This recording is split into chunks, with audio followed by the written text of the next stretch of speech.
Contohnya begini, ini kan harus buka-bukaan ya. Iya, harus buka-bukaan. Karena harusnya begini. Jadi BUMN kan banci.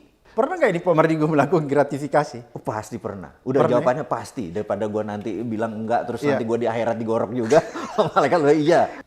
Saya pengen Pak Mardigu Ya. menuliskan nama-nama orang yang pernah diberikan gratifikasi Oke. berkaitan dengan bisnis Pak Mardigu. Oke. Karena kalau orang nggak bersih nggak berani bicara belakang begini nih. Bener. Ada banyak ini gua. Ini kalau pengakuan dosa sih cukup banyak. Dan Lebih dari 20? Lebih.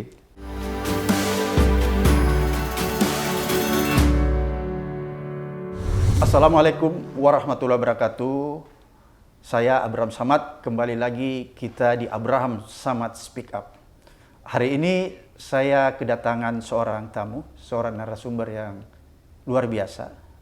Beliau adalah seorang pengusaha, motivator, YouTuber juga, influencer juga, dan yang lebih menarik lagi, pikiran-pikiran beliau ini sering melompat-melompat.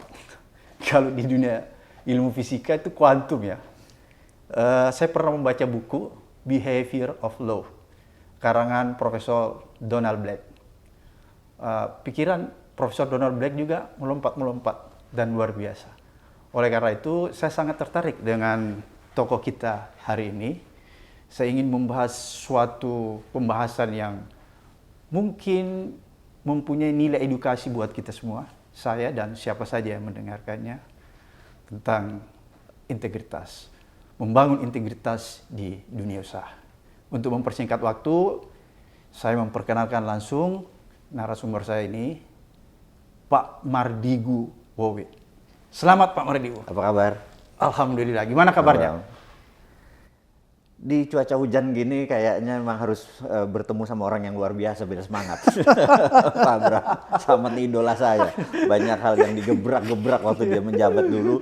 Dan itu saya sangat terinspirasi. Mudah-mudahan terus-terusan kayak gini orang di Indonesia ini ada banyak. Dia yang harus diduplikasi nih kayaknya. Luar biasa. Sehat Pak Mardigu? Alhamdulillah. Gimana kabar? Kalau nggak salah Pak Mardigu ini udah lama di dunia usaha ya. Oh, 32 perusahaan ya Pak Mardigu ya? Iya, perusahaan sedikit kontribusi lah buat membayar pajak kan. Oke. Dan yang menarik saya lihat banyak bergerak di oil dan gas ya. Iya, basicnya. Tapi 2016 setelah sekian puluh tahun, 28 tahun saya check out juga gitu ya dari dunia oil and gas yang dulu merupakan bread and butter-nya hidup saya. Terus sebenarnya saya mau pensiun sebenarnya gitu. Karena itu saya check out semuanya, tapi ya bawah sadar saya kalau urusan gas, urusan minyak di midstream ya. Jadi dunia oil and gas yaitu passionnya saya. Tapi 2016 saya pikir ya saya pensiun, saya check out dari dunia itu dan banyak alasan lah waktu itu karena banyak bertabrakan sama regulator gitu ya. Jadi ya udahlah saya pikir udah ini Check out ya Pak Mardigu. Udah check out aja lah gitu. Jadi dunia itu. Ini menarik netizen ya pemirsa. Pak Mardigu kalau kita lihat perjalanannya dia ini kritikus bagi kebijakan-kebijakan pemerintah. Tapi di lain pihak kalau kita lihat dia juga seorang pengusaha yang luar biasa, 32 perusahaan dan tadi beliau sudah sampaikan bahwa perusahaannya ada beberapa basic usahanya itu di oil dan gas. Dan kita tahu semua kalau kita bergerak di bidang oil dan gas, suka apa nggak suka, kita pasti berhubungan dengan government. Betul. Oleh karena suka atau tidak suka berhubungan dengan government, ini ada masalah biasanya Pak Mardigu. Dulu waktu saya di KPK Pak Mardigu, ini saya flashback, kita melihat bahwa sektor pertambangan dan sektor minyak dan oil dan gas itu ya ada permasalahan dari segi tata kelola. Makanya dulu kita masuk ke dua sektor itu, memperbaiki tata kelola pertambangan minerba dan memperbaiki tata kelola oil dan gas itu. Dan di sana banyak sekali permasalahannya. Pasti Pak Mardigu lebih tahu lah daripada saya. Ada yang menarik menurut saya. Di lain pihak banyak mengkritisi kebijakan-kebijakan pemerintah. Walaupun tadi Pak Mardigu sudah katakan sudah check out Di oil and gasnya, yang lainnya masih lanjut. Kita ingin Pak Mardigu membagi pengalaman sedikit dan buka-bukaan kepada kita semua. Boleh, Karena boleh. speak up ini Pak Mardigu adalah ada hal yang mungkin sulit selama ini kita bicarakan atau bahkan yang takut kita bicarakan. Tapi lewat channel Abraham Samad Speak Up ini kita akan mengangkat untuk dibicarakan. Gunanya apa? Untuk perbaikan sebenarnya ya. Untuk perbaikan ke depan. Jadi bukan untuk menyudutkan orang, tapi untuk perbaikan ke depan. Ada pengalaman nggak ya Pak Mardigu ketika berkecimpung di dunia usaha oil dan gas? Katakanlah begini, di kepala saya nggak mungkin nih, atau mungkin juga barangkali pemirsa ya, bisa nggak ya sebuah perusahaan yang bergerak di oil dan gas itu mendapat proyek dari pemerintah atau menang tender itu tanpa embel-embel? Iya. Menarik itu, menarik. Jadi the power of orang dalam itu mungkin merupakan 99% kesuksesan orang berbisnis yang katakanlah namanya highly regulated. Oke. Jadi highly regulated itu ada oil and gas karena ada safety, ada uangnya besar, risikonya besar, high tech dan personnya juga high educated gitu ya, high skill. Terus regulasinya memang banyak sekali. Terus seperti aviasi atau dunia penerbangan, dunia rumah sakit, farmasi itu highly regulated dan yaitu 99% pasti. Jadi saya bukan mengatakan 100%, pasti the power of orang dalam itu mempermudah untuk seseorang memenangkan atau mempermudah bisnisnya, udah pasti. Tetapi itu ada cara elegan. Ada cara elegan untuk tidak masuk ke keadaan itu. Melakukannya dengan cara elegan. Tapi tetap melakukan ya. Contohnya begini. Ini kan harus buka-bukaan ya. Iya, harus buka-bukaan. Karena harusnya begini. Jadi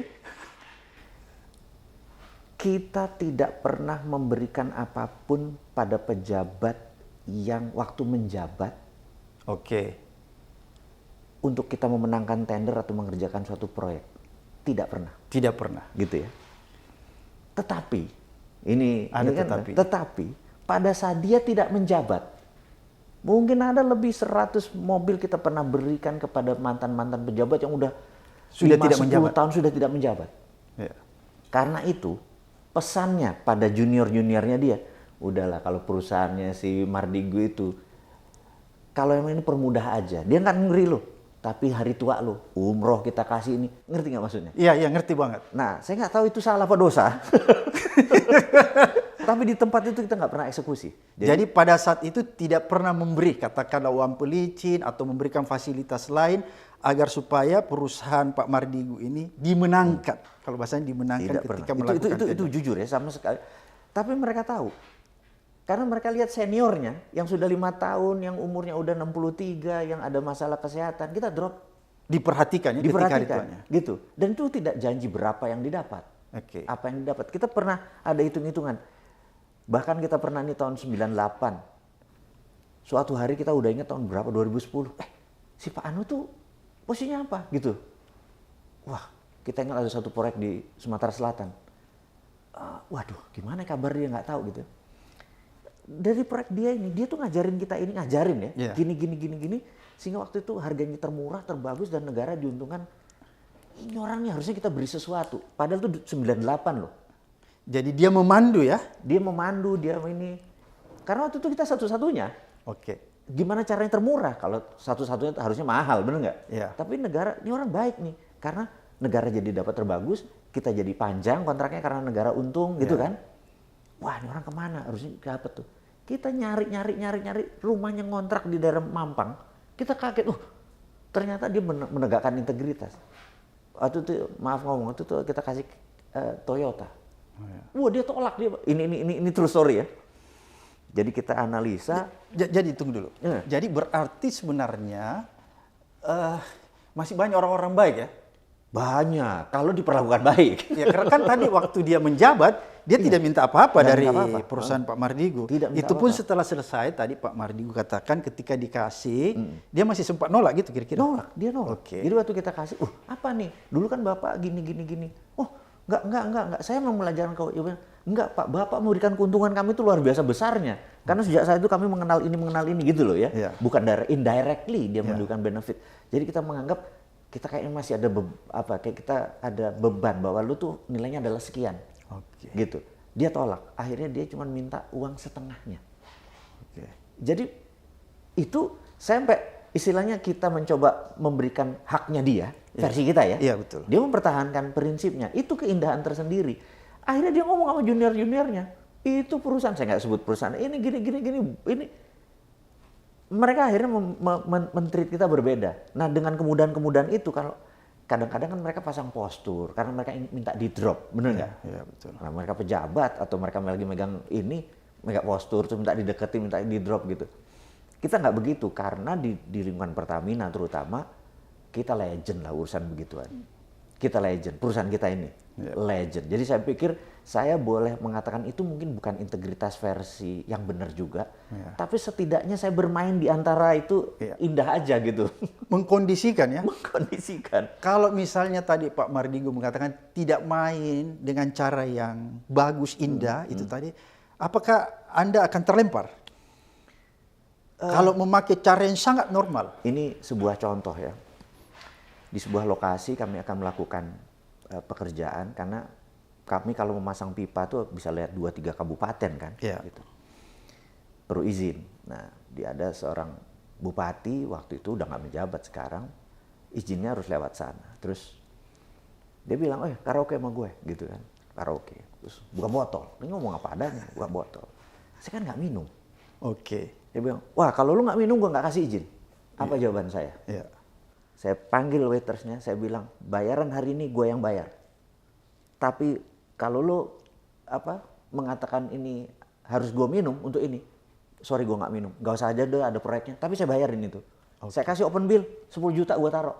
Habisin deh, saya bilang kayak gitu. Gue keluar. Besok dia, bos maaf bos, biasa gini-gini, duduk lagi. Oke. Dia bilang, Pak saya nggak janji apa-apa lo Pak, ini daerah lu pegawai lu akan banyak pegawai dari daerahmu, saya nggak janji apa-apa. Strik sama begituan itu warna kita emang. Oke. Damai juga dia. Jadi sebenarnya kalau kita punya postur, ini versi saya ya. Kayaknya goyang juga tuh. Gitu. Kita punya postur, gitu. Itu terjadi. Maksudnya punya posturnya begini. Saya di dalam hidup tidak sempurna sehingga saya pun pernah bercerai gitu ya. Terus untuk membina keluarga baru, saya pikir mistake saya itu kan banyak, bener nggak dalam hidup ini. Saya juga bukan perfect person gitu. Saya belajar banyak. Terus yang saya lakukan adalah gimana caranya pokoknya ternyata makan malam itu penting. Karena dulu di kampung saya dulu makan malam karena nggak ada TV, nggak ada segala macam, ngobrol sama orang tua. Akhirnya kita menjadi bonded gitu ya.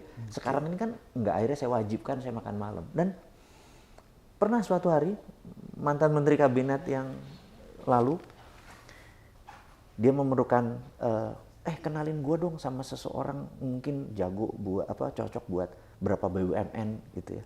Saya telepon teman-teman saya, lu mau nggak ini ketemu sama beliau gitu ya. Yaudah kita ketemu di Hotel Fairmont gitu ya. Pak, saya nggak sebut namanya, tapi ini kan story-nya yang saya mau cerita. Begitu saya kenalin, udah jam 7 saya bilang, izin Pak Menteri, udah jam 7 saya pamit. Oh lu gila lu katanya, ini baru kenalan gue. Lu udah pada dewasa, bener nggak? Saya tinggal, karena itu waktu saya dengan keluarga. Toh poinnya udah dapet kan? Ya, poinnya udah dapat. Saya tinggal gitu. Jadi saya pikir, itu mereka tahu, mau itu mungkin sama Pak Jokowi aja gue belum dipanggil kali ya. Kalau dipanggil di atas jam 7 malam, apakah gue pulang apa enggak gue nggak tahu deh. Iya. Tapi memang itu komitmen saya karena saya pernah salah. Oke. Gitu. Jadi saya pikir di antara ini semua umur saya banyak. Saya mungkin bukan husband yang baik atau parent yang baik karena parenting dan fathering itu, itu skill baru itu buat saya. Istilah anak saya 4, yang paling gede udah 26, yang kecil udah 13, itu juga kayaknya nggak pernah perfect gitu. Jadi saya terus belajar tentang hal itu. Karena menegakkan integritas ini kan dari rumah. Kan Bang Abraham Samad berkali-kali bilang, integritas itu adalah do the right thing when no one see you. Melakukan hal yang benar ketika orang tidak melihat. Betul sekali. Kalau orang melihat banyak namanya pencitraan. Pencitraan. Dan itu banyak yang dilakoni orang sekarang ya. Pencitraan. Oh iya. Okay. Karena itu merasa lebih penting. Mereka merasa itu lebih penting. Tapi seseorang yang penuh integriti itu menjadi second option. Yang lebih penting adalah begitu tidak ada siapapun ya tetap melakukan hal yang benar. Dan saya rasa juga gue rasanya nggak segitu perfect juga, Pak. Harus belajar, kayak lagi belajar. Jadi kembali ke pelajaran saya di dunia highly regulated itu, memang kita harus bermain dengan apa namanya, menegakkan integritas. Walaupun saya nggak bilang saya murni-murni amat. Contoh, kadang-kadang kita untuk mengambil hati beberapa pegawai, gue minta dokumen ini dong gitu ya. Padahal kita cuma mau ngasih duit. Dokumen itu terus dikasih fotokopinya, which is biasa aja, terus kita kasih 2,5 juta. Padahal fotokopinya cuma berapa sih gitu. Padahal cuma kita mau ngasih. Jadi itu trik-trik kita gitu ya. Nah terus ternyata naik, suatu hari dia jadi dirut di salah satu anak usaha. Oke. Kita PR aja dari bawah, langsung kemudahan itu tercapai. Psikologinya kita udah tangan di atas ke dia. Padahal kita nggak ngasih juga gitu. Cuman waktu dulu gitu, akhirnya dia kalau begitu ada problem, udah perusahaan ini ngerjain ini dong gitu ya. Nah itu akhirnya nah dulunya kan berarti kan dipiara. Iya. Ya saya pikir nggak tahu apakah itu life skill, apakah keterampilan kehidupan kita ngambil hati orang, yang nggak tahu juga. Terus toto dia jadi juga mana kita tahu kan? 15 tahun kemudian, dia jadi gitu. Tidak pernah diperkirakan sebelumnya ya, bahwa orang ini akan menjadi sesuatu sehingga diservis. Betul, itu. Ya, kan itu begini. Kan jadi lucky blow atau apa ya gitu. Kan begini Pak Mardi. Ada kadang-kadang orang tahu persis tuh bahwa suatu ketika orang ini akan dipromosi menjadi seseorang yang sangat berpengaruh, punya posisi yang bisa menguntungkan nih perusahaan itu dipiara gitu. Makanya ada istilah dipiara nih dari bawah. Apa itu pernah terjadi? Oh pernah juga. Kalau itu pernah kira-kira ini racing star nih ya, kita piara itu banyak. Maksudnya gini, karena bekerja di sebuah institusi atau lembaganya kan itu aja, ESDM, dulu ada ya di bawah lembaga pemerintahannya, kemudian perusahaannya ya Pertagas, Pertamina, PLN itu kan di bawah itu. Kita bisa tahu racing star-nya mana kan gitu-gitu aja kan gitu ya. Sudah bisa diprediksi sebelumnya. Sudah bisa diprediksi karena bidang kita itu aja selama hampir 30 sekian tahun itu aja ya, hafal juga gitu. Terus yang ini geng ITB, bener nggak? Yang ini ini angkatan 86. Ini gitu kan, connection-nya udah dibaca. Iya udah dibaca dari UGM, dari ITS gitu. Memang ada kecenderungan kan, yang di sini banyak dari alumni ini gitu kan. Jadi staff kita ada yang dari alumni ini angkatan ini untuk deketin. Iya gimana tuh, dagang namanya juga ya. Karena kondisi dunia usaha di Indonesia itu mengharuskan seperti itu ya. Karena kita bukan meritokrasi, sistem merit itu kan prestasi. Kita lebih ke connection.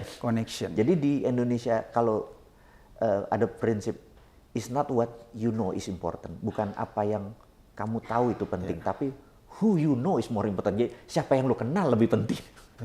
Jadi banyak orang memanfaatkan siapa yang lebih kenal, bukan apa yang kita tahu. Jadi kalau perlu nggak punya ilmu, yang penting gue kenalan gue anak presiden misalnya gitu.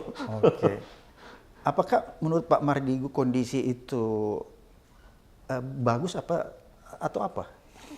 Atau hanya memberi peluang kepada sebuah perusahaan yang bisa melakoni seperti yang tadi Pak Mardigu lakukan? Itu lebih temporer.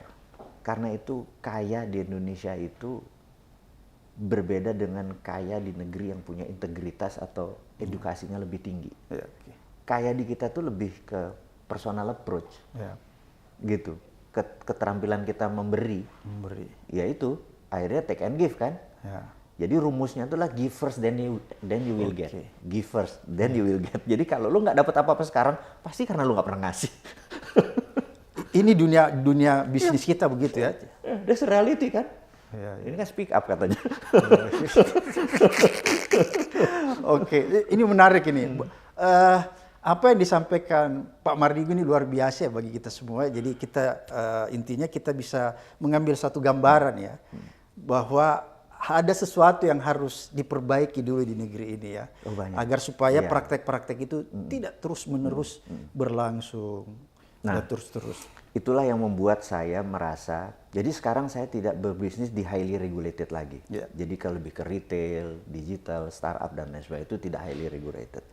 Jadi cara untuk mengurangi masalah apa tadi, mungkin korupsi, suap, penyalahgunaan jabatan adalah kurangi faktor government. Jadi sistem sosialis memang heavy on government. Iya. Sistem kapitalis itu heavy on private. Oke. Jadi kita mungkin ekonomi Pancasila ini harus mempunyai definisi baru. Jadi kita harus combine. Dilakukan redefinisi. Definisi ulang bahwa kita tuh nggak kapitalis murni. Jadi contohnya gini, kalau kita ini ada peta nih, sisi kiri ada sosialis, sisi kanan ada kapitalis. Iya. Itu kan pasti gitu ya, nggak mungkin sosialis itu jadi satu gitu kan. Nah, kita belah lagi. Kalau dulu kan cuma dua, kita belah lagi. Ada sosialis elitis di kiri, Sosial elitis. ada kapitalis elitis di kanan, gitu. Kalau ada sosialis elitis di kiri dan kapitalis elitis di kanan, kita harus describe dulu apa sih sosialis elitis itu yang di kiri? BUMN. BUMN. Itu sosialis elitis. Terus apa tuh kapitalis elitis? Namanya oligarki. Oligarki. Berdua ini mereka sinergi. Sorry nih, nggak ngomongin yang ada sekarang. Ini contoh. Nah, maka di bawah harmonis itu, banget ya dua. Sekarang lagi harmonis nih sekarang. Sangat harmonis. Nah, terus ada yang di bawah. Di bawah itu ada bottom of pyramid. Jadi di sisi kiri ada buruh, ada nelayan, ada pegawai, ada petani. Di sini ada UKM. Yeah. Ini nih yang disebut ekonomi bottom of pyramid, inilah yang sebenarnya terjadi gap saat ini. Jadi kalau kita nih istilahnya Newma ini dapat mandat, maka kita akan pro bottom of pyramid. Bottom of pyramid akan consolidate. Oke. Contoh ya, bayangin. Contoh aja. Uangnya bank itu kan datang dari bottom of pyramid. Bener nggak? Yeah. Dari para buruh, dari para petani, dari para nelayan, dari para UKM. Tetapi yang bisa minjem sama bank itu hanya elitis. Karena syarat untuk minjem bank harus pakai jaminan. Hanya 7% yang punya, yang 93 tuh nggak punya jaminan. Yeah. Ini uangnya dari kita, uangnya dari kita yang bisa minjem hanya orang kaya, yang punya jaminan. Betul. Di mana keadilan itu? Jadi ini rakyat miskin ini by system dibuat miskin.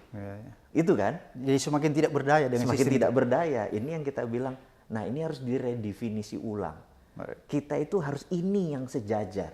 Sekarang kita balik nih, ini kita tidurin. Nah, ini kan tadi ini kita bentuk, ini sekarang kita tidurin. Kekayaan kita tuh 1,1 triliun atau 1.100 billion dolar. Atau kalau dirupiahkan sekitar 16.000 triliun, gitu kan? APBN kita 2.500 triliun. Maka sisanya yang 13.500 adalah swasta. Swasta itu terbagi dua. Oligarki itu menguasai hampir 10.000 triliun. Oligarki. Yang sisanya ini yang 3.500 triliun dikuasai oleh 95% UKM dan ya tadi bottom of pyramid. Oke. Nah, kita di dalam keadilan itu bukan ini kita kecilkan, tapi ini kita besarkan, ini kita besarkan. Sudah 7 presiden loh ini dikasih chance, ininya kok belum ngelebar juga jadi 10.000. APBN juga belum jadi 10.000. Ini yang kita kalau itu kita lakukan gitu ya, keadilan itu merata, kayaknya berkurang itu peluang-peluang korupsi itu. Nah, kenapa gitu ya? Kenapa? Karena cara membesarkan ini adalah menswastakan banyak perusahaan-perusahaan BUMN sehingga BUMN tidak lagi di bawah departemen. Jadi BUMN tidak lagi di bawah. Karena departemen ada kementerian atau departemen, kementerian itu regulator. BUMN itu operator. Kalau operator dan regulator jadi satu, itu masalah. Ini korupsinya ya di sini. Ya, harus terpisah. Karena itu kementerian tidak boleh jadi BUMN tidak boleh di bawah kementerian. Temasek itu BUMN. Kasana itu kayak BUMN, tapi tidak di bawah kementerian. Nah, ini akan mengurangi banyak hal-hal yang disebut peluang korupsi. Jadi swasta bisa berkompetisi. Terus dari 800 unit perusahaan BUMN, mungkin nanti tinggal berapa kali? Di bawah 50 kali. Diefisiensikan. Gitu. Sehingga tadi nggak boleh buat anak usaha lagi. Kan dia Garuda punya anak usaha, punya hotel, waduh Iya, 7 banyak laci. banget. Sampai Karena syarat ngurus untuk makanan. karena syarat kalau saya mau korupsi nih, saya dirut sebuah BUMN, kalau saya diaudit kan di level ini. Ya. Tapi kalau saya buat cucu usaha nggak diaudit tuh. Iya. Gue main di sini. Iya. Maaf nih ya. Itu yang terjadi. Itu yang terjadi. Iya. Jadi kita tahu. Nah, persempit peluang itu. Oke. Gitu. Jadi di efisiensi ya. Defisiensi. Oke, Pak Mardigu ini kan tadi ya di oil dan gas. Kira-kira saya mencoba melihat efisiensi. Kalau Pertamina digabung dengan PLN, apakah itu menjadi jalan keluar? Menutup Jadi gini, ruang semakin. kita ambil sebuah contoh gini. Yang dulu dikuasai negara 100%. Nomor satu adalah namanya telekomunikasi. Iya. Dulu cuma Telkom. Telkom. Begitu swasta masuk, tetap Telkom dan Telkomsel menguasai 60% dari pangsa pasar, tapi karena ada kompetisi harga jadi turun, dia jadi efisien, dia jadi gini, kalau nggak diambil sama Excelcom, diambil sama kompetitor lain, Indosat dan lain sebagainya.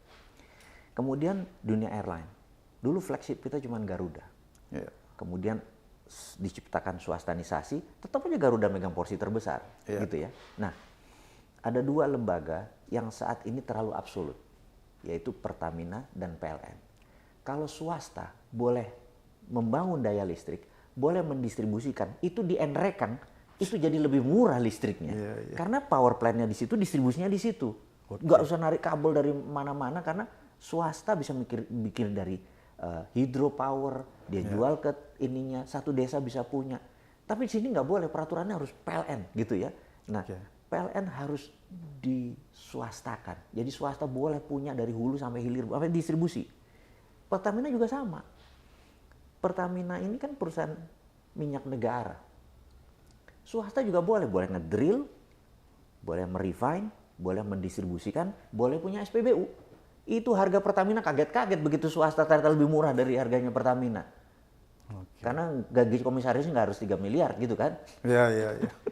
Jadi sisi itu yang kita sebut, sehingga swastanisasi ini penting karena tidak akan menghilangkan kontrol pemerintah. Toh faktanya dari airline Garuda tetap majority, telekomunikasi. Apakah kira-kira kalau PLN ada terus nanti PLN akan tutup? Enggak juga. Dia udah menang dengan sistem jaringannya. Apakah Pertamina kalau ini Pertamina? Enggak, tapi buat menjadi harga lebih murah, menjadi sangat kompetitif, menjadi corporate sekali actionnya, nggak kayak sekarang kayak birokrat, bener nggak? Iya. Itulah usul saya sih, tapi nggak mungkin lah, nggak tahu sekarang. Jadi problem di BUMN itu ya, menurut saya tadi yang seperti Pak Mardigu sampaikan, ada banyak sekali permasalahan sehingga itu menjadi peluang terjadinya corruption atau paling tidak fraud ya. Paling tidak fraud. Iya, paling tidak. Atau gratifikasi ya Pak. Iya, kalau gratifikasi. Ini menarik nih, Pak Mardigu bilang, pernah nggak ini Pak Mardigu melakukan gratifikasi? Oh, pasti pernah. Udah Pernah, jawabannya pasti. Daripada gua nanti bilang enggak, terus nanti gua di akhirat digorok juga. Malaikat udah iya. Kan itu begini Pak Mardigu, ini ada beda nih antara gratifikasi dengan suap. Kalau gratifikasi itu kan meeting of mind ya. Iya. Oke, jadi pernah dilakukan oleh Pak Mardigu? Pernah. Dilakukan itu sehubungan dengan supaya proyek ini bisa berjalan dengan lancar. Iya, kadang-kadang anaknya lah kita apain, istrinya lah kita iniin, kita temenin belanja, mau gimana? Iya. Ya, karena kan gratifikasi itu kan pengertiannya sangat luas. Luas sekali, iya. Memberi fasilitas, diskon aja tuh gratifikasi. Jadi, ya karena bagian dari ngambil hati, bagian dari building debt. Gitu. Pendekatan.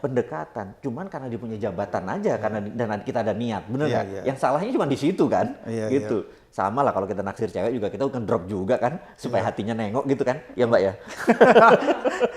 Jadi yang salah yang pemangku jabatannya ya, karena memperdagangkan jabatannya ya. Jadi dari sisi pengusaha. Kita juga salah sih.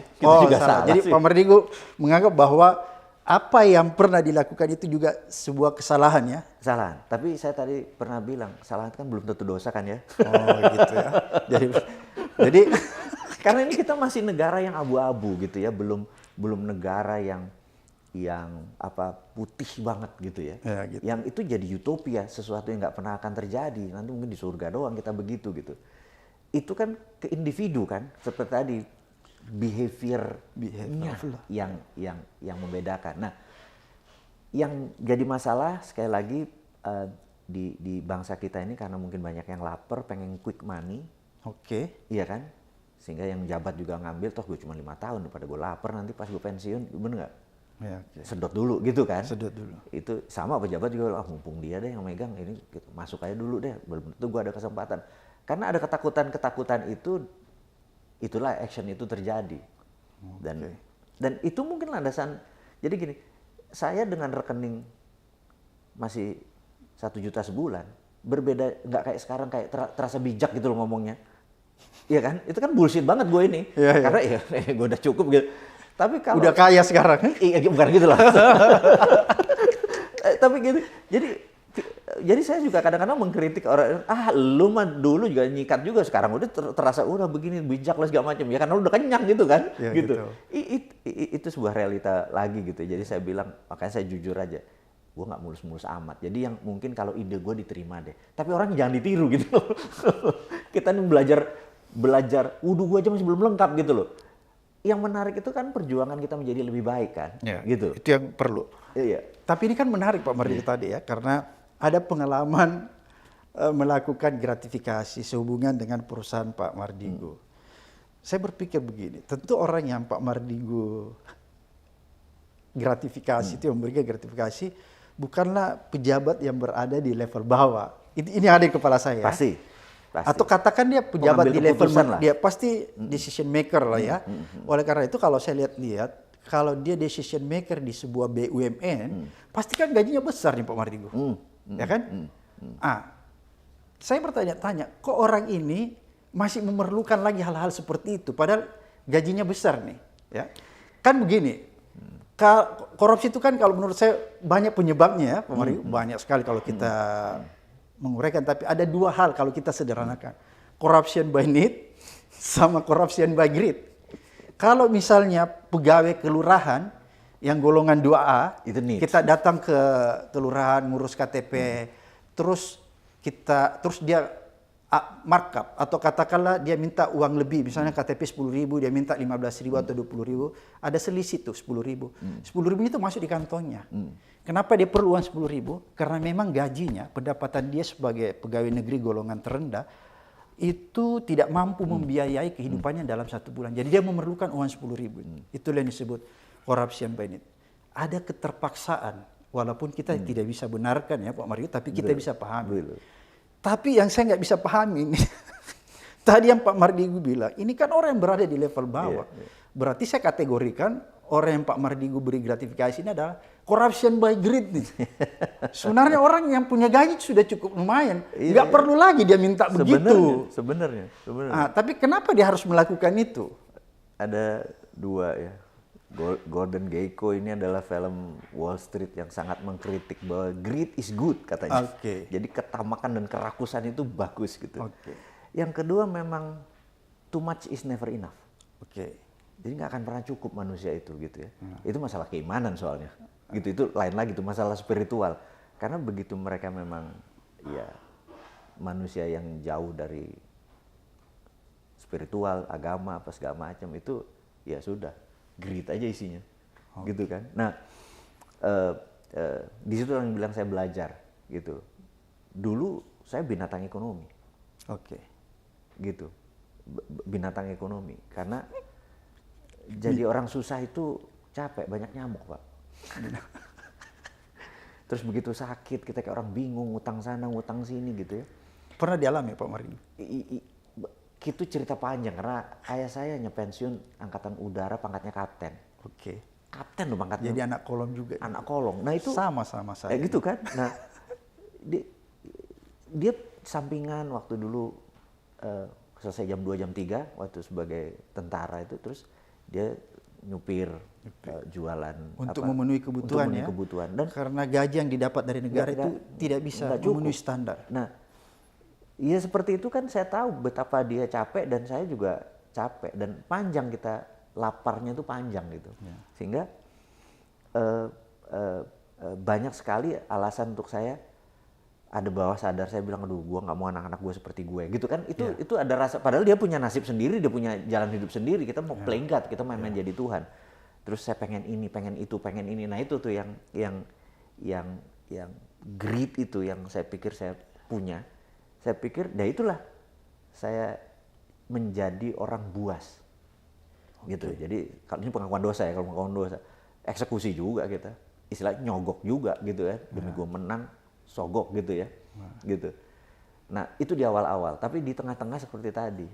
Lama-lama kita bilang kayaknya dengan mantan pejabat dengan kayak gini ternyata isunya benar. Nah, itu lebih smooth mainnya. Kita nggak ada terbebani gitu segala macam. Terus waktu kita ngasih juga kita tapi kalau ditanya itu adalah nakal. Gitu kan. Kalau itu melanggar integritas kita akui gitu ya. Gitu. Ini menarik kan, menurut saya apa sih yang harus dilakukan negara ini ya? Kalau kita mendapat gambaran nih, apa sih yang harus dilakukan negara ini ketika misalnya ada seseorang yang berada di level menengah atau di atas, yang sebenarnya kalau kita lihat pendapatannya itu kan luar biasa. Gaji orang BUMN itu tadi Pak Mardigu udah sebutkan gede-gede itu. Saya berpikir bagaimana bisa menghabiskan itu dalam sebulan. Besar banget. Tapi toh dia masih bisa disuap, masih bisa diberi gratifikasi, itu kan berarti sudah secara otomatis bisa kita katakan oleh corruption by greedy, kan, rakus, serakah dan lain-lain sebagainya. Saya tuh pernah kepikir gitu ya. Apakah itu individu satu ya, ataukah juga memang ada sistem yang terjadi di government atau di BUMN itu yang memungkinkan orang ini dengan mudah melakukan itu? Yang kedua, jadi saya pernah terpikir kayaknya peluang lah yang membuat kayak saya pengen berbini 2, niatnya gede, tapi karena nggak ada peluang gitu kan, nggak berani juga gue gitu kan. Sekarang masih 1 kan? Insya Allah. Jadi itu sama. Jadi semua orang tuh pengen duit lebih. Itu kodrat itu. Tapi kalau nggak ada peluang ya udah gini aja cukup gitu kan. Nah, jadi menurut saya ke depan nih, kalau kita ingin bernegara menjadi negara yang elegan, menjadi negara yang tingkat trustnya tinggi, corruption itu number 1 untuk ditiadakan. Digerek ya supaya dia hilang. Itu harus mau menggunakan efek jerah, ya kan? Jadi pemiskinan ini contoh yang dilakukan. Ini PR nomor 1 bagi capres nanti 2024. Harus itu. Ya? Kalau nggak bisa jangan dipilih. Jangan dipilih, betul. Saya setuju tuh. Jadi pemirsa ini dengar ya. Ini jadi, PR nomor 1 nih, apa yang disampaikan Pak Mardigu bagi calon presiden nanti. Korupsi memang karena kalau tingkat korupsi itu tinggi, foreign investment. Ini kita kasih contoh, foreign investment. Investasi asing itu saya bukan anti investasi asing. Tapi saya lebih bukan FDI atau foreign direct investment, saya anti. Saya lebih prefer DDI, domestic investasi lah, gitu. Bukan foreign direct investment tapi domestic direct investment. Kalau kita pakai printing money maka DDI jalan, domestic. Tapi kalau enggak ya udah urusan nanti. Yang kedua adalah di Indonesia itu 1 tahun investmentnya $100 per kapita. Singapura itu $19.000 per kapita. Langit dan bumi kita sama Singapura. Terus Vietnam itu $300 per kapita. Kenapa mereka lebih tinggi? Karena rupanya indeks korupsi sama investasi itu match atau sejalan. Jadi semakin rendah tingkat korupsi, semakin tinggi investasi gitu. Jadi kenapa kita saat ini merosot terus turun? Ya karena korupsinya tinggi. Nah, kenapa? Karena investor itu ingin tingkat keamanan dan kemudahan.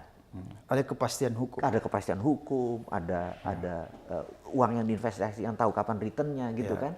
Di dunia investasi itu pemikirannya gampang. It's not how much money you can get, atau bukan berapa besar yang Anda akan peroleh, tapi how much money you willing to sacrifice, atau berapa uang yang kita korbankan. Nah, kalau di dunia yang korupsinya tinggi, kita ngorbankan sesuatu kita nggak jelas untungnya berapa. Tidak ada kepastian kan, karena ini minta lagi, nggak pernah selesai. Nah, Singapura itu benar-benar bersih begitunya. Nah, kita juga akan melakukan hal yang sama di Indonesia. Ini kalau kita jadi mandatnya, kita yang sama. Jadi nomor 1, kita kurangi jumlah departemen. Kementerian. kementerian. Oke. Departemen, kementerian. Jadi misalnya departemen sosial, Ya. itu kasih Pemda aja. Jadi nggak usah ada kementerian Nggak usah sosial. kementerian di pusatnya, Pemda aja yang Diturunkan ngurus. ke daerah ya. Ke daerah. Terus misalnya Kementerian Tenaga Kerja masuk jadi Dirjen Tenaga Kerja. Kenapa? Karena kalau Kementerian Tenaga Kerja dengan Kementerian Pendidikan itu berantem terus. Ini kebutuhan pasarnya atau ini kemana, pendidikannya kemana. Tapi kalau jadi satu payung di Dirjen ini, itu satu departemen tutup lagi gitu. Terus peranan wanita, gue nggak ngerti sampai sekarang tuh wanita diapain sih supaya berperan gitu ya. Masukin aja. Ini semakin menarik. Karena itu demi mengurangi ini gitu ya, mengurangi departemen tadi gitu ya. Terus Menko juga sama, Menko kan ad hoc, jangan sampai ada Permenko kena oranye itu nanti itu gitu ya. Kena baju merah. tulisan KPK itu nanti baju oranye tulisan KPK karena Permenko tuh nggak ada gitu. Kurangi aja jabatan itu benar-benar koordinator gitu ya, menteri senior ini gitu ya. Nah, terus tadi di Pemda, di departemen itu 3 eselon terbawah itu pegawai kontrak. Oke. Logikanya begini. Kita ambil contoh deh, kita kasih nama McDonald. McDonald hamburger ini, burger barn deliver tuh yang cuman begini terus apa yang pesan apa Pak? Oke, pecah-pecah coklat gitu terus dia ke belakang terus yang di belakang ini burgernya digini ke depan kasih gitu ya. Itu anggap UMR sekarang 4 juta gitu ya. Dia gajinya UMR. Maka kalau setahun kemudian dia masih kerja, gajinya minimum naik 10%, jadi 4,4. Kemudian tahun depan lagi dia masih kerja, naik lagi 10%, hampir 5 juta. Kemudian tahun ketiga dia naik lagi, jadi hampir 5,5 juta. Pasti tahun keempat udah nggak dikerjain lagi, kontraknya selesai. Karena kalau dia 7 tahun, itu gaji dia 8 juta, harga burgernya berapa? Oke. Karena itu di kontrak ganti. Nah dari antara orang yang the best boleh jadi supervisor, jadi ini. Ini juga sama. Office boy, orang 3 level atau 4 level ke bawah itu kontrak aja 3-4 tahun. Sehingga begitu mereka pindah ke swasta. Kalau swasta dimudahkan, printing money, sektor UKM banyak ini mereka pindah sendiri. Sehingga di sini jangan elitisnya doang, tinggal kepalanya saja. Itu ringkes. Ininya, departemennya ringkes. Selain uang negara tidak besar. Oke. Tidak ada beban ya? Tidak ada beban yang harus APBN dia, ya? Iya, bayangin dia kerja 15 tahun gajinya 20 juta tapi cuma office boy doang kan. Ya itu sebuah ilustrasi saja. Emang nggak sederhana menebas itu. Tapi pelan-pelan kita akan lakukan sehingga departemennya berkurang, ininya memendek. Oke. Gitu. Itu salah satu strategi. Saya nggak tahu nanti presiden lain calonnya strateginya apa, itu kan bosnya. Efisiensi ya kementerian. Sama juga dengan mengefisiensi BUMN. Jadi BUMN-nya diperkecil juga, disederhanakan ya. Di merger atau beberapa. Di IPO-kan, dipublikkan. Ini di merger. Jadi ringkas gitu.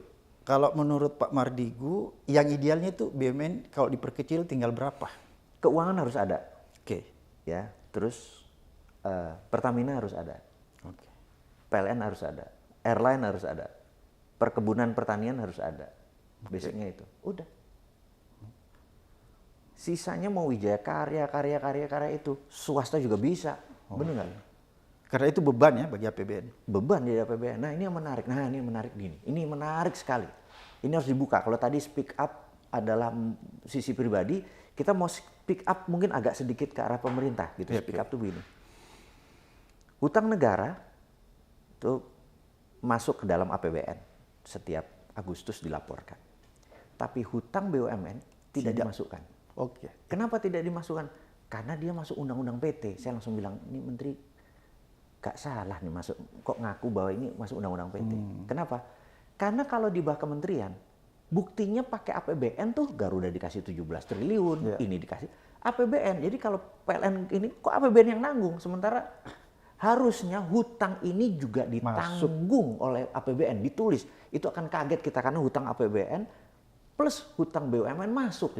Kaget kita ngelihat angkanya. Iya, kelihatan betul di situ betapa besar. Karena di bawah departemen. Iya, oke. Tapi kalau ini tidak, di bawah kementerian. Kalau ini tidak di bawah kementerian, memang pakai undang-undang PT. Iya.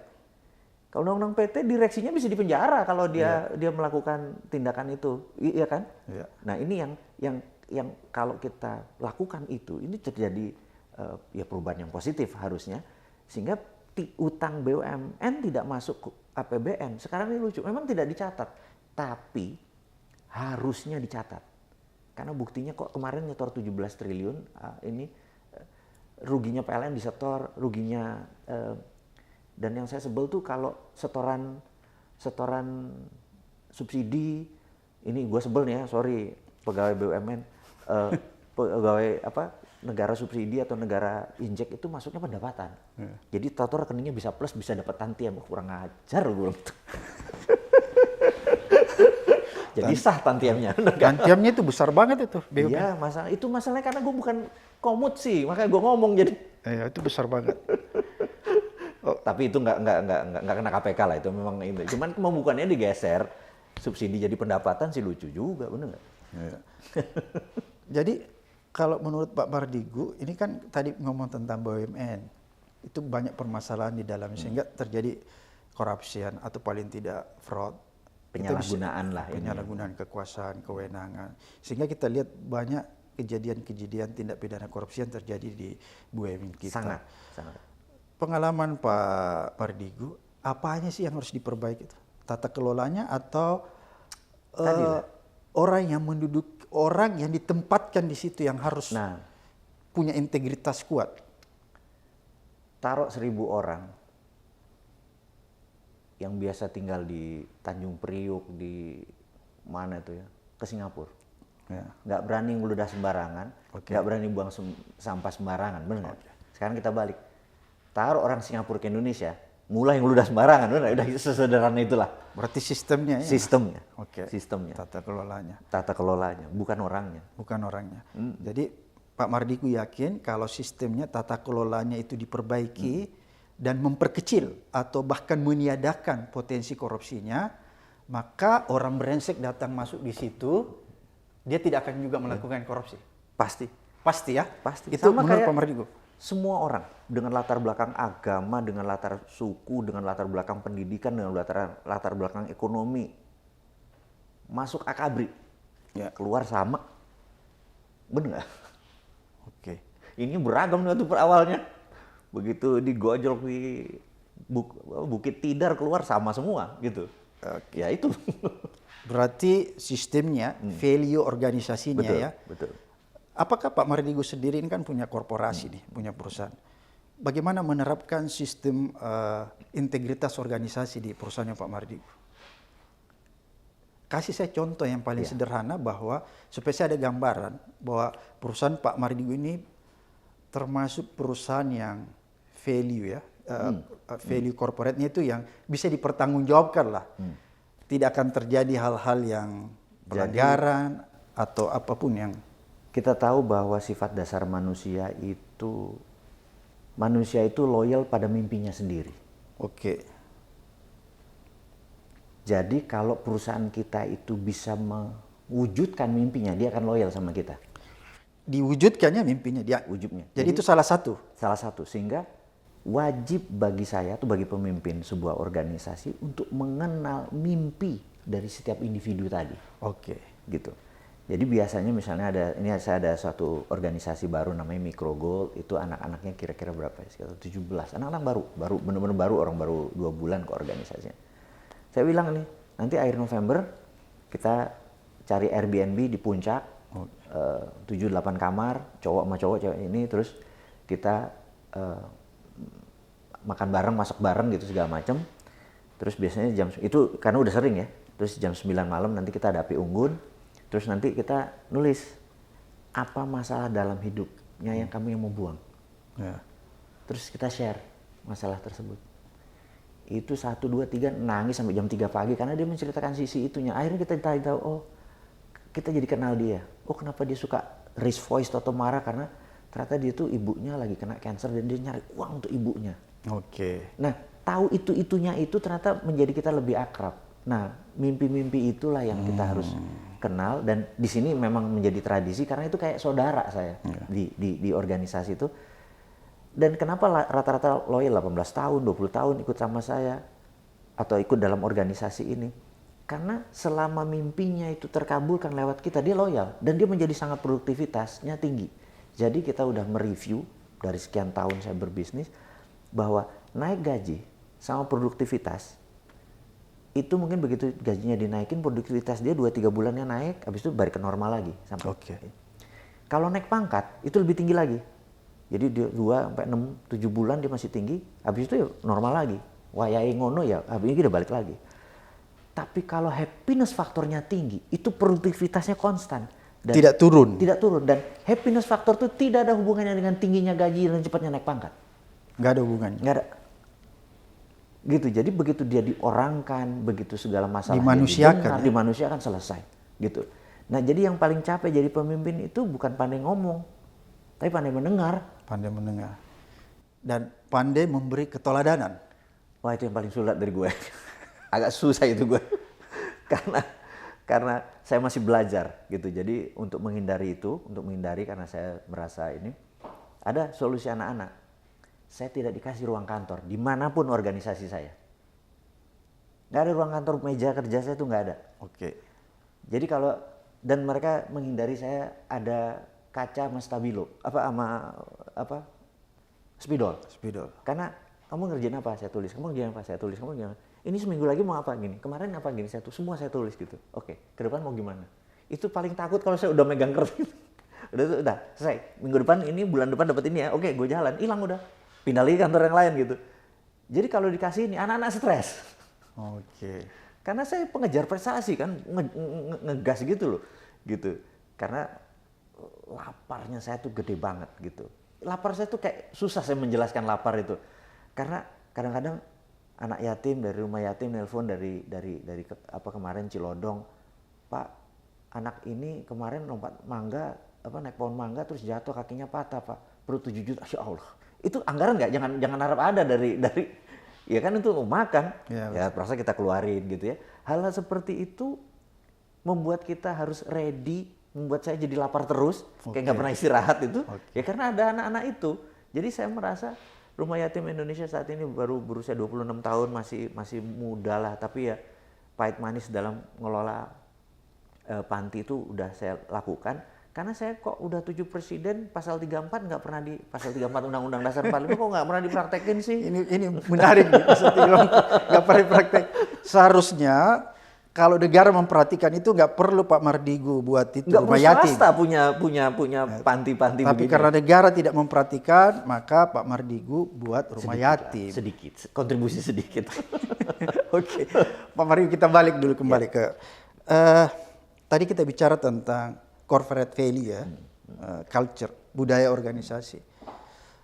Biasanya apa sih yang menjadi kekuatan budaya organisasi sebuah korporasi itu sehingga korporasi itu menjadi kuat?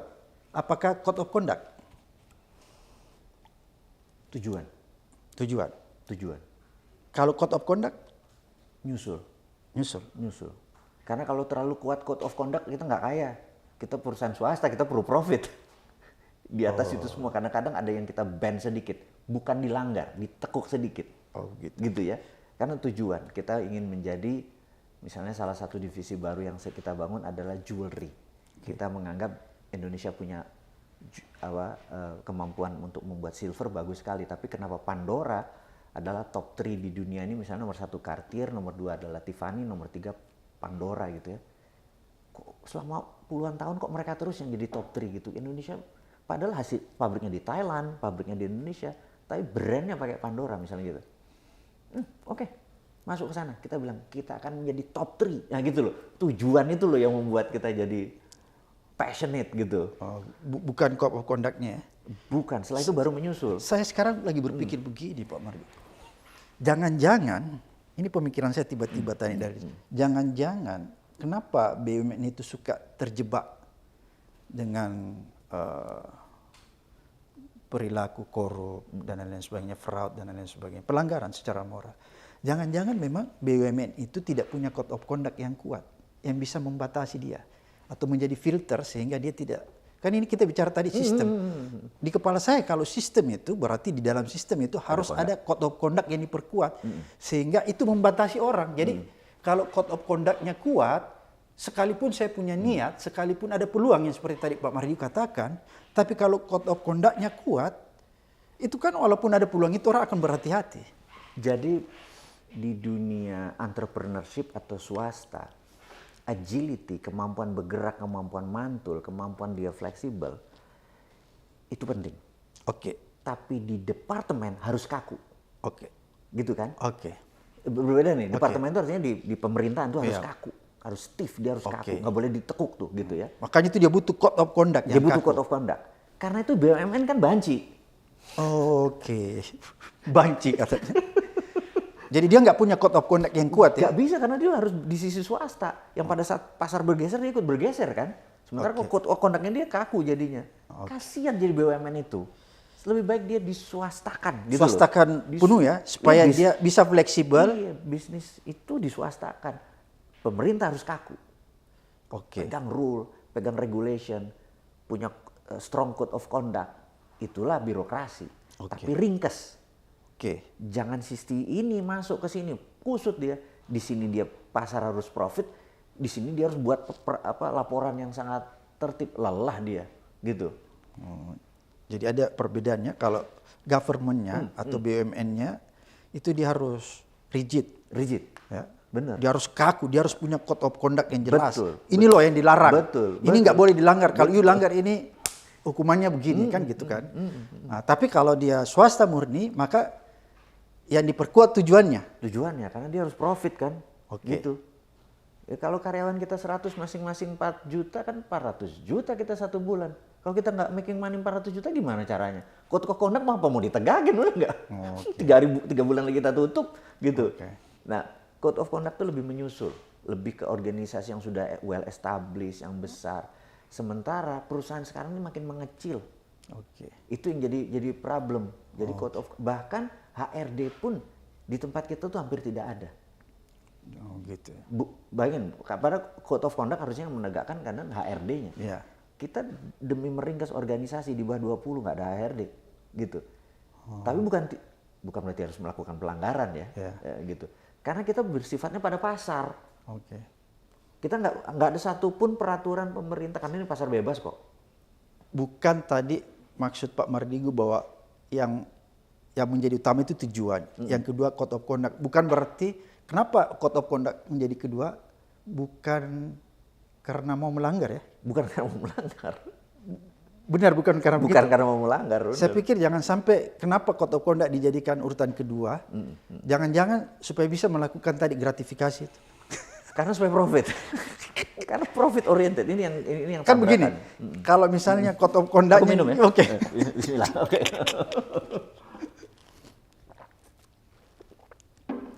Kalau code of conduct-nya di depan, tujuannya kedua, maka code of conduct di dalam code of conduct itu mengatur berbagai hal yang boleh dilakukan dan boleh yang tidak dilakukan. Salah satunya misalnya tidak boleh melakukan gratifikasi. Iya. Tapi karena code of conduct-nya di nomor nomor 2 dua. kan, tujuannya yang pertama, maka disitulah kreativitas orang yang ada di korporasi melakukan yang namanya gratifikasi. Penekukan. Penekukan ya, bahasa halusnya. Ya, Ya. di ban, rule-nya di ban, nggak di break, nggak dilanggar. Oh, nggak dilanggar. Di ban aja gitu. Di ban ya, jadi bukan dilanggar, itu istilah halus ya Pak. Dan itu sepanjang Pak Mardigu ada di dunia oil dan gas, Dunia itu, bisnis lah. Oke, enggak, saya gini, kenapa saya lebih mempersempit oil dan gas? Karena ini sangat berhubungan dengan government. Oh yes, betul. Kalau kita bicara bisnis secara keseluruhan, itu kan banyak yang tidak berhubungan dengan government. Ya. Jadi saya mau persempit nih oil dan gas. Oleh karena itu, apakah praktek-praktek itu masih terus-menerus berlangsung? Tidak ada upaya-upaya untuk meniadakan. Gini deh. Kan begini, saya berpikir begini, kalau itu terus-menerus ada, maka yang terjadi di dunia bisnis unfair competition. Di bisnis itu hampir nggak ada fair. What's the fittest? Oh, Siapa yang fit dia survival of the fittest. Siapa yang fit dia survive. bukan siapa yang curang dia yang survive. Fit. Mau salah satunya mengerjakan kecurangan, Oke. itu mungkin bisa ini bahkan ini teori konspirasi. Ya. Mungkin di orang lain bisa dikatakan ini kecurangan Oke. atau kesalahan. Ya. Kecurangan. Ini teori konspirasi sekali lagi ya. Jangan ngambil ini secara letterlek. Oke. Jadi suatu hari pemerintah Perancis itu lagi tinggi-tingginya masalah ras, agama, konfliknya lagi tinggi sekali. Dan kebetulan dia masuk final. Ya. Perancis lawan Brazil. Oke. Yang bisa menyatukan negara ini adalah kalau Perancis menang World Cup. Oke. Itu pemerintah Perancis bisa berdiskusi dan berdialog dengan pemerintah Brazil untuk dia ngambil kayunya, ngambil ini, ngambil kontraknya cukup besar. Tapi syaratnya dia kalah di World Cup. Oke. Itu Ronaldo pura-pura pusing lah, diganti Ronaldo gendut ya, bukan Ronaldo yang ganteng ini. Sehingga kalah 3-1. Yeah. Zidane masukin 2. Dan Zidane harus yang masukin karena dia Islam, bener nggak? Dan dia minoritas. Langsung negaranya bersatu. Oke. Itu curang nggak? Oke, ya. Itu integritas ditegakkan nggak? Oh, ya. Itu nation interest. National interest. Nation interest itu lebih tinggi daripada human right kalau perlu. Oke. Kelemahan negara kita tidak pernah men-state apa sih national interest kita. Betul nggak? Betul. Sehingga tidak ada kekuatan yang full, kita satukan kekuatan mengarah ke sana, ya kan? Itu. Sebenarnya itu tidak ada, itu istilahnya kalau presidennya penuh integritas, nggak boleh. Benar nggak? Ya, okay. Kita nggak bayar Brazil. Ini contoh sekali gini hanya ilustrasi. Walaupun ada benernya cerita ini gitu ya. Tapi kalau presidennya kayak seorang bosman, ini lebih penting nih. Bersatunya negara kita lebih penting nih. Bayar, gitu kan? Oke. Itu kira-kira. Agak ngeri nih kalau kita bicara sama pakar hukum dan orang yang sangat integritasnya tinggi. Enggak.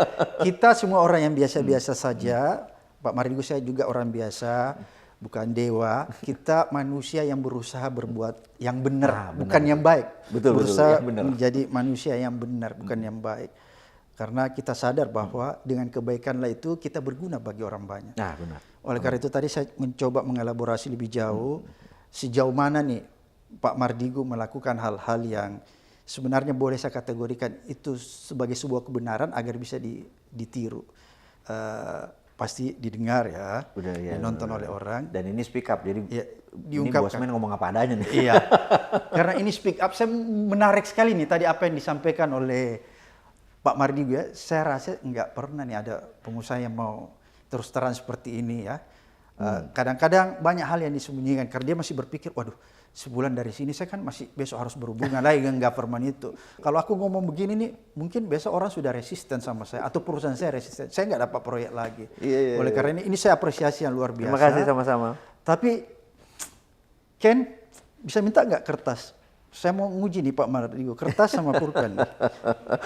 Enggak, saya khawatir tadi yang disampaikan Pak Mardigu ini, jangan sampai banyak netizen atau pemirsa yang mengatakan, jangan sampai tadi Pak Mardigu katakan bahwa pernah memberi orang gratifikasi atau semacam itu, tapi itu sebenarnya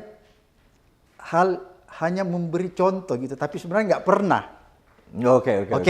Jadi saya pengen bahwa apa yang tadi disampaikan Pak Mardigu itu betul, bahwa ada orang yang pernah diberi gratifikasi. Iya. Karena jangan sampai Pak Mardigu hanya ingin memberi contoh kepada kita bahwa ini loh yang terjadi di dunia usaha. Padahal sebenarnya nggak pernah. Oleh karena itu untuk membuktikan kebenaran, karena ini speak up ya, untuk membuktikan kebenarannya, saya pengen Pak Mardigu menuliskan nama-nama orang yang pernah diberikan gratifikasi berkaitan dengan bisnis Pak Mardigu. Oke. Dan nama-nama ini tentunya kita nggak boleh perlihatkan Pak Mardigu untuk menjaga kredibilitas orang-orang itu. Ini hanya untuk cross check apa benar nih ya Pak Mardigu melakukan ini atau hanya memberikan contoh supaya orang tidak melakukan itu. Oke. Saya persilahkan Pak Mardigu. Oke. Yang pertanyaan saya adalah kalau yang melakukan anak buah saya gimana? Nggak ada masalah. Yang penting kan Pak Mardigu tahu tuh anak buah datang melaporkan. Pak Mardigu, saya tadi habis kasih si A ini dan ini. Kan dia harus laporkan tuh. Karena kan dilihat ada pengeluaran nih. Kan pasti Pak Mardigu persen. Kok ini ada pengeluaran? Untuk siapa pengeluaran ini? Jadi kalau dilihat tangan saya sih bersih. Iya, saya yakin seorang Pak Mardigu ini pasti bersih. Karena kalau orang nggak bersih nggak berani bicara belakang begini nih. Benar. Jadi penonton, pemirsa, karena ini speak up. Ya kita buka hal-hal yang sulit untuk dibicarakan dan bahkan yang takut untuk dibicarakan. Iya. Ada banyak ini Ini kalau pengakuan dosa sih cukup banyak. Dan lebih dari 20? Lebih. Gitu ya. Karena lebih dari 20, terserah Pak Mardigu mau tuliskan berapa saja yang Pak Mardigu sempat ingat supaya saya bisa melihat, meng-cross check, wah bahwa orang ini memang Yang bersyukurnya orang ini udah nggak jabat lagi, makanya saya tenang-tenang aja. oh gitu. Iya. Ada nggak yang sedang menjawab? Nggak ada, karena gini. Saya nggak yakin Pak Mardigu. Karena saya kan pemain lama ya di dunia ini. Oh, sudah mundur dari Enggak, maksudnya pemain lama tuh gini. Waktu saya gini, kita itu di dalam membangun organisasi yang paling susah itu kan membangun pondasinya. ya, Once sudah kita ngebangun, misalnya katakanlah perusahaan ini adalah 32 tahun. 32 tahun. 10 tahun pertama itu yang the heaviest. Udah sisanya orang udah respect sama kita, udah nggak ngomong kita. Oh, jadi nggak perlu lagi begitu Udah nggak praktek perlu lagi. karena udah ada trust ya. Udah ada trust. Oh, udah sama ini. Iya, nggak pasti perlu. dapet lah. Nanti masa pensiun kita baru kita dapet. tagih. Kalaupun dia nagih, kita bisa bilang, lo dulu masih apa? Alah, cuman gitu doang kok. Iya bos, gini bos. 5 juta ya? Ketawa dia. Oke. Ada yang kayak gitu. Paling besar ada yang pernah hampir 500 juta yang bilang, wah lu tuh gini. Gua ini, gimana, umroh aja deh gitu. Oke. Dia bilang, aku perlu umroh nih. Aku perlu terapi ini 100 juta untuk stem cell Berobat ke semuanya." Singapura. Udah sebatas itu. Iya. Tapi itu jauh setelah dia pensiun. Jauh sekali gitu. Jadi, Ada jarak yang jauh ya. sangat jauh. Jadi sudah tidak Tidak memperdagangkan jabatannya. Udah enggak. Itu udah istilahnya kalaupun kita nggak ngasih dia nggak marah, Oke, nggak ada ikatan. nggak ada ikatan apapun. Iya. Cuman dia waktu itu cuma kebanyakan ini sebuah realita, kebanyakan. Mungkin dari ambil angka dari langit 50 gitu ya. Iya. 49 tuh kita yang proaktif. Oke. Cari Pak itu tuh. Gitu. Bayangin tuh. Oke. Itu. Jadi bukan yang satu tuh karena ketemu nggak sengaja. Istilahnya, lu ingat gua nggak? Wah, ini dia nih proyek Jambi. Ingat gua lo gitu. Tar, gua harus ngasih sesuatu sama lo. Alah, gampang itu gitu loh. Iya. Jadi dia yang buka duluan, dia tahu bakal kita ngasih gitu ya. Tapi ya ini cerita-cerita kayak gini ini emang setiap pengusaha punya gaya. Punya style ya. Punya gaya di dalam apa? Menghadapi. Itu. Tapi sekali lagi, di 10 tahun pertama banyak kita lakukan. Setelah ini ada yang pensiun terus gini dia bilang udahlah sama dia tuh enak tuh gitu ya. Nggak perlu. Itu menjadi storytelling sendiri. Oke. Oh ini senior saya cerita kayak gitu. Kita bukan bantu Bapak bukan karena kita gini. Karena takutnya orang tuh nggak tahu diri kata dia gitu kan. Oke. Kadang-kadang kita merubah peraturan yang minor, Anda untung besar, kami beresiko kata dia gitu. Dia beresiko ya. Dia beresiko. Padahal negara untung gara-gara kita. Oke. Gitu kan, karena bagi kita tuh selalu menginginkan adalah pokoknya negara untung. Kita ada bebelah, bener nggak? Dari sisi kita. Nah, pejabat itu kadang-kadang banyak hal-hal yang mempermudah kita. Mempermudah ya. Contoh mempermudah nih gini. Kadang-kadang dia mempersulit supaya Keluar. Misalnya udah harus tagihan keluar, dia hilang lah, inilah, itulah, 3 bulan, 4 bulan tagihan kita ini. Begitu kita drop baru dia tanda tangan, bener nggak? Oke, praktek itu masih berlangsung. Lah kalau itu kita ditekan kan kita jadi posisi gimana? Iya. Jadi ada kondisi mau tidak mau para pengusaha atau orang yang berada di dunia usaha itu terpaksa melakukan itu ya. Karena kalau tidak melakukan itu Dia nggak keluar-keluar kiamat. kan? Nggak keluar-keluar Iya. kan? Nah itu Selesai. Itu kita pernah, wah itu banyak sekali gitu ya. Nah begitu senior cerita, itu kalau kita nagih, udah ada tuh Pak, tinggal ambil. Dia nggak minta sama sekali. Oke. Kadang-kadang si ibu itu, yang sudah sama kita berhubungan kita 15 tahun, terus kita nggak ketemu dia, kita bilang, kasih aja dia deh. Padahal dia udah 10 tahun pensiun yang, Bu apa kabar ketemu di sebuah acara gitu. Pak kabar gini, ini ada titipan. Ini apa nih gini? Ibu dulu ini emang tugas saya kok. Oke. Tapi itu dia ngomong kan ke anak buah dia, ke junior-junior dia, gue dikasih ini dong. Itu tuh, akhirnya susah nerangin tuh. Oke. Tapi ada nggak yang mematok? Misalnya kalau Anda proyek ini, Anda harus berikan sesekian. Di 10 tahun, Pertama. kita bicara 10 tahun itu tahun berapa ya? Anggap 90-an. Sekian persen nih, you harus store. Oh iya, ada itu. Itu kan kejam banget. Kejam banget, ada itu. Tolong disebutkan. Ada itu. Dituliskan namanya Pak. Udah almarhum si orang ini. Kameramen jangan menyorot ya. Jangan menyorot apa yang ditulis Pak Mardigu. Biar aja Pak Mardigu menulis. Iya. Jangan disorot. Proyeknya juga saya ini. Nah ini kalau ini benar-benar istilahnya kita sudah menang, Oke. tapi kok nggak turun-turun ininya. Iya, perintahnya. SPK-nya gitu SPK-nya, kan. padahal sudah menang. Udah menang, termurah, terbaik. Oke. Nggak turun-turun. Pokoknya dari segi kualifikasi, Anda memang layak sebagai pemenang. Udah Ya. iya betul. Justru kalau nggak dimenangkan itu ada pelanggaran. lain lagi, iya. Tapi dia manfaatkan setelah Anda menang, nggak turun SPK. Itu. Dia mau nego dulu. Sekian persen baru turun SPK. Itu tahun-tahun pertama ya Anda menghadapi. Maksud tahun pertama-tama kita, Iya. maksud tahun pertama-tama kita tuh mungkin anggap tahun 90-an ya. Iya. 96, 98 itu masa itu tuh wah itu periode Jahiliyah. jahiliyah itu. Mungkin karena kita udah di tahun 2000 kita mungkin mendapatkan respeknya. Iya. Tapi mungkin yang junior perusahaan di bawah kita masih diinjek-injek juga sama dia Iya, gitu kan. Karena pemain baru. Karena pemain baru gitu. Seperti yang Pak Marigo alami waktu Betul. sebagai pemain baru digituin juga. Betul. Itu tradisi. Tradisi. Iya. Karena itu jarang perusahaan-perusahaan ini lebih tua dari 10 tahun tuh sulit. Iya. Makanya. Sulit karena ya itu di awal kita nakal, makanya saya bilang sekarang kayak orang bijak ngomongnya. Coba nanya gue umur segitu. juga gitu. Ada nggak memang di bisnis oil dan gas itu ada orang yang disebut misalnya untouchable gitu. Orang yang Sekarang mafia yes. banget Sekarang yes. di minyak dan Yes. gas sehingga susah orang bersentuhan gitu. Sekarang yes. Oke. Ya, Dia menguasai betul ya, dari hulu sehingga ya 8 tahun terakhir yes ada. Ada ya? Ada. Dulu jadi nggak bukan ada. cerita ya. Bukan cerita. Kalau orang bilang mafia minyak, mafia gas, itu bukan cerita ya. Bukan cerita. Ada betul orangnya, sosoknya. Karena itu bisnis kita sunset di oil and gas. Oke. Jadi kita bisa tahu produksi kita turun. Gini, sebutkan saja seluruh pemain oil and gas yang di bawah 10 tahun sudah banyak gulung tikar, yang di bawah 20 tahun sekarang yang 20 tahun ke atas itu sudah. Jadi aset saya itu kalau dibilang 8 tahun terakhir itu mungkin udah turun. Misalnya anggap sekarang dulu pernah puncaknya misalnya 2013 tuh nilainya 10 gitu. Sekarang 3 cuman. Oke. Turun semua karena itu saya check out. Gitu. check out.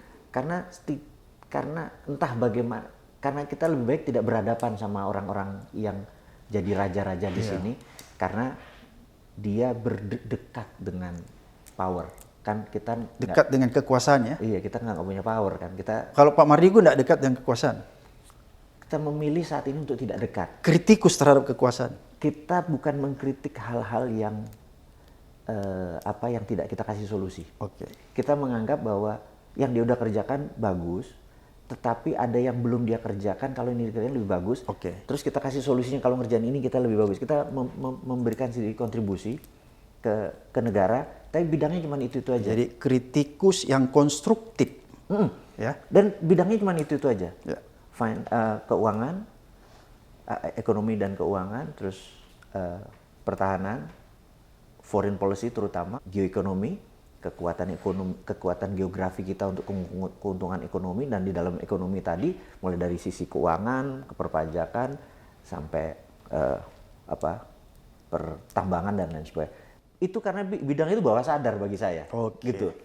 Di luar itu saya bukan nggak kenal, saya harus belajar lagi gitu.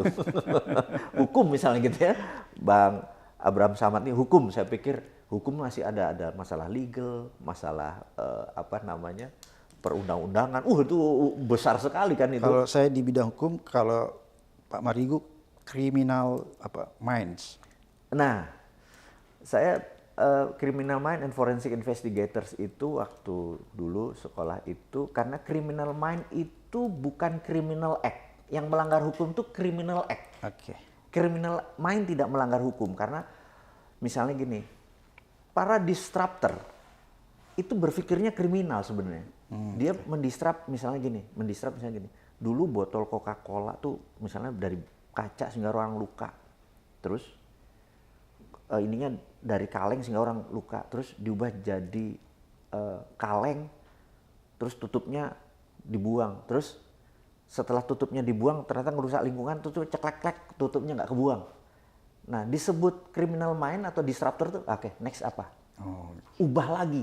Itu kalau kita berpikir normal, nggak akan pernah bisa, harusnya begini, udah yang terakhir gitu kan.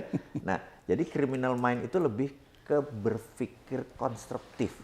Berani membongkar yang sekarang. Ya, oke. Ini, nah, karena criminal mind bukan criminal act. Yang salah, yang melanggar hukum kalau kita melakukan actingnya. Tapi kalau mind mah enggak. Bener nggak? Iya, benar. Saya mau menjadikan Nusantara baru. Gue Thailand gue mau jadiin satu. Papua Nugini gue mau jadiin satu. Itu kan kriminal itu secara berpikir, udah nggak? Melanggar negara gitu. Tapi kalau kita nggak lakuin, udah nggak? Sudah ditulis di Pak Mardi. Saya pilih 2 yang paling powerful. Oke, nggak Karena apa-apa. saya pikir ini orang. Ini tetap saya rahasiakan. Iya ini. Tapi saya bisa bertanggung jawab dan dia pun tidak akan tersinggung. Iya kan? Nggak usah disebut namanya, diberikan aja sama saya, Pak. Jangan di-shot ini ya. Jangan di-shot. Oke, Pak Mardigu. Baik, terima kasih banyak atas pembahasan kita kali ini. Jadi pemirsa, netizen bisa melihat bahwa inilah dunia bisnis Indonesia yang agak susah, agak sulit keluar dari praktek-praktek corruption, Benar. fraud, dan lain-lain sebagainya. Betul. Sehingga itu kita harus mencari cara mungkin, cara yang konstruktif agar supaya peluang-peluang ini, permasalahan-permasalahan ini kita bisa eliminir. Bahkan mungkin kita bisa tiadakan sama sekali. Betul, agar supaya dunia usaha kita menjadi lebih fair ya, seperti tadi Pak Mardigu. Sekali lagi terima kasih banyak Pak Mardigu sudah Sukses. Berbagi pengalaman, Sehat berbagi selalu. cerita. Baik, pemirsa yang saya cintai, terima kasih banyak atas perbincangan ya kita kali ini. Selanjutnya nantikan di episode berikut saya dalam channel YouTube Abraham Samad Speak Up.